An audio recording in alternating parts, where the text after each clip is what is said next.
muita gente acha que contextualizar é você modificar o evangelho para adequar a um determinado contexto.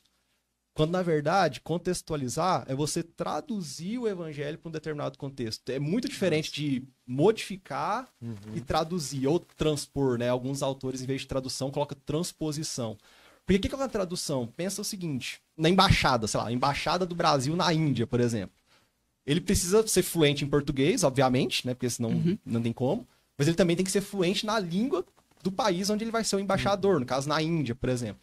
E com a gente é a mesma coisa, assim, a gente tem que ter duas fluências, tanto a nossa fluência bíblica, ou seja, a gente ser fluente nas escrituras, né, entender as escrituras profundamente, mas nada adianta a gente entender as escrituras profundamente se a gente não entende a nossa cultura profundamente, porque senão a gente não vai conseguir fazer esse trabalho de tradução. Nossa. Porque traduzir, e se tem alguém que nos assiste aqui que é tradutor, vai saber muito bem disso, não é só uma questão literal de pegar literalmente uma palavra e colocar para outra.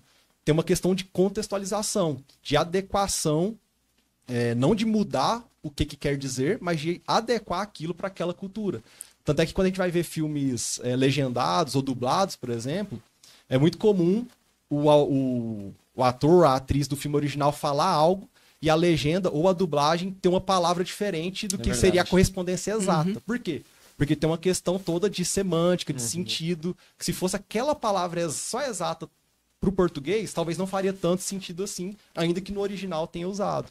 Então, eu acho que o nosso desafio é esse, assim, não é adequar, acomodar o evangelho na cultura, no sentido de tornar o evangelho palatável, no sentido de tornar o evangelho adequado para a nossa cultura, porque senão a gente vai começar a modificar o evangelho para ele se tornar aceitável, e não é isso que Cristo nos pede para fazer, mas a gente precisa contextualizar o evangelho, né? A gente precisa traduzir o evangelho para a realidade onde a gente está, seja aqui em Goiânia, seja para a cena cultural que a gente faz parte, seja para a galera skatista que você anda, seja para um lugar do outro lado do mundo, assim. Então, eu acho que o nosso desafio é esse, ter esse cuidado de não modificar o evangelho, mas sim de traduzi-lo, de transpô-lo para uma nova realidade, onde a forma que a gente vai fazer essa tradução vai fazer essa mensagem do evangelho fazer sentido para aquela cultura, né? Ainda que ela não vá concordar, mas vai fazer sentido para ela, né? Ela vai compreender, ainda que não concorde.